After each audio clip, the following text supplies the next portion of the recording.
नमस्कार, मैं हूं साक्षी मंगाई। सरकार का सरोकार सिर्फ शपथ तक सीमित नहीं है, बल्कि जिम्मेवारी और जवाबदेही ये वो दो विषय हैं जिसमें उत्तीर्ण करने वाला नेता ही पद की परीक्षा को अव्वल नंबरों से पास कर सकता है। वही परीक्षा जिसकी कसौटी पर अभी धामी कैबिनेट के 8 मंत्रियों को खरा उतरना है। मंत्रियों के पास अपना रिपोर्ट कार्ड हाजिर करने के लिए मुश्किल से 40 दिन का वक्त बचा है और जैसे जैसे समय बीत रहा है उत्तराखंड के कैबिनेट मंत्रियों में उथल पुथल मच गई है। लेकिन क्यों? आखिर ये इम्तिहान है क्या? काबीना मंत्रियों के लिए इसके मायने क्या है?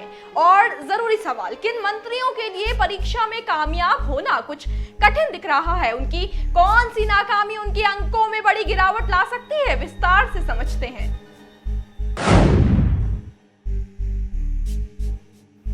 आज से करीब 60 दिन पहले जब मुख्यमंत्री पुष्कर सिंह धामी ने अपने दूसरे कार्यकाल के लिए दूसरी बार शपथ ली थी, तो उनके साथ साथ कैबिनेट में शामिल हुए 8 मंत्रियों ने भी शपथ ली। आपको याद होगा कि सीएम पुष्कर सिंह धामी के नए मंत्रिमंडल में कुछ नए चेहरों को तरजीह दी गई थी और बाद में नई योजना को भी। क्या थी ये?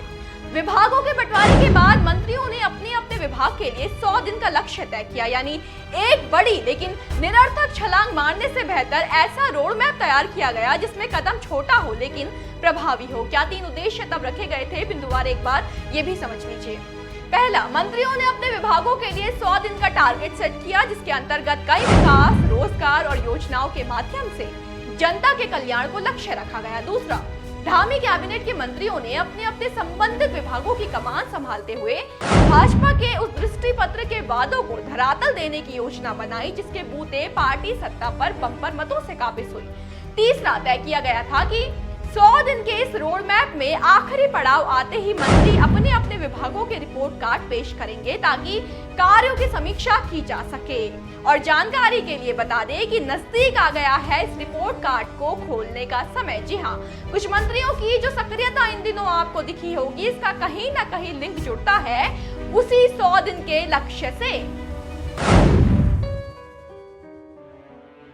जैसा कि शुरुआत में आपको बताया कि करीब 60 दिन धामी सरकार 2.0 के कार्यकाल को हो गए हैं। सीधा सीधा हिसाब है धामी की फौज का परीक्षा में प्रदर्शन क्या रहा, इसके विश्लेषण के लिए कुछ 40 दिन हाथ में रह जाते हैं। ऐसे में मंत्रियों के साथ साथ विभागों के अधिकारियों और मंत्रालयों के नौकरशाहों पर भी टारगेट पूरा करने का दबाव बन गया है। मंत्रियों की ताबड़तोड़ बैठकें, सरकारी योजनाओं की समीक्षा, आए दिन अफसरों को सख्त निर्देश, जिला भ्रमण पर विभाग के कामकाज का जायजा, परख के लिए अचानक छापेमारी, ये जो भी गतिविधियां इस समय आप प्रदेश में देख रहे हैं, माना जा रहा है कि इसका संबंध 100 दिन के रोड मैप से ही है। इतना ही नहीं, मुख्य सचिव डॉक्टर एस संधू भी विभागवार बैठकों में लक्ष्यों की प्रगति की समीक्षा में जुटे हैं। सचिव स्तर पर इस समय 100 दिन के लक्ष्य को लेकर अलग से बैठकों का दौर भी जारी है। इससे अंदाजा जनता लगा सकती है कि कितना अहम है कैबिनेट मंत्रियों के लिए इस परीक्षा में खरा उतरना। लेकिन सवाल है कि क्या सभी मंत्री टेस्ट पास कर पाएंगे या सफलता मंत्रियों के माथे अयोग्यता का थप्पा मर देगी।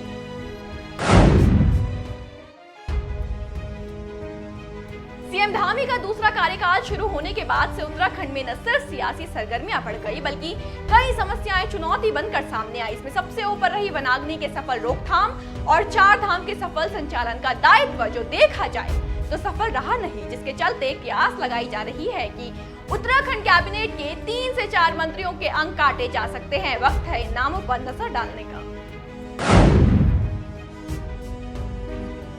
बहुत अच्छा प्रदर्शन न दिखाने वाले नामों में पहला नाम है पर्यटन मंत्री सतपाल महाराज का। 4 धाम यात्रा शुरू होने से लेकर अब तक सतपाल महाराज कई बार सवालों के घेरे में आ चुके हैं। गाइडलाइंस को लेकर सही जानकारी न दे पाना, यात्रा के चरम पर विदेश यात्रा पर चले जाना, यात्रियों की बार बार बदलती सीमित संख्या और पंजीकरण को लेकर लगातार बदलते निर्देश, पर्यटन मंत्री होने के चलते महाराज पर अप्रबंधन के आरोपों की लिस्ट कुछ ज्यादा ही लंबी कर देते हैं। उनके अलावा स्वास्थ्य मंत्री धन सिंह रावत भी 4 धाम यात्रा के ही दौरान फेल व्यवस्था पर घिरते दिखे।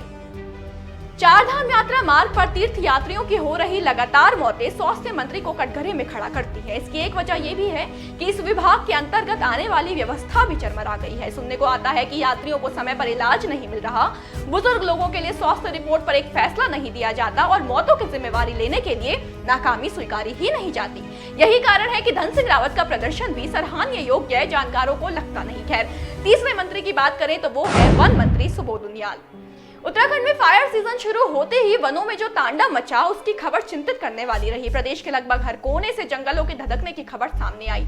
इसके ऊपर से वन प्रहरियों के विभाग पर उठाए सवाल अलग मुद्दा बन गया। कुल मिलाकर राज्य की वन संपदा का संरक्षण करने में विभाग नाकामयाब रहा और इसलिए विभाग के मंत्री सुबोध उनियाल भी काबिलियत पर भी सवाल उठ गए। यही सवाल शंका पैदा कर रही है उनके रिपोर्ट कार्ड पर पास की मोहर को लेकर। कुल मिलाकर जैसे जैसे 100 दिन पूरे होने को आएंगे, विभागों पर वैसे वैसे टारगेट को पूरा करने का दबाव बढ़ता जाएगा। स्थिति रोचक कितनी भी हो, लेकिन ये आंकलन अहम है क्योंकि ये होगी भाजपा सरकार के 5 साल के सफल या असफल कार्यकाल की पहली झलक, जिसकी अपडेट्स आप तक पहुंचाएंगे। बस बने रहे देवभूमि इंसाइडर के साथ। आज ही डाउनलोड करें देवभूमि इंसाइडर ऐप।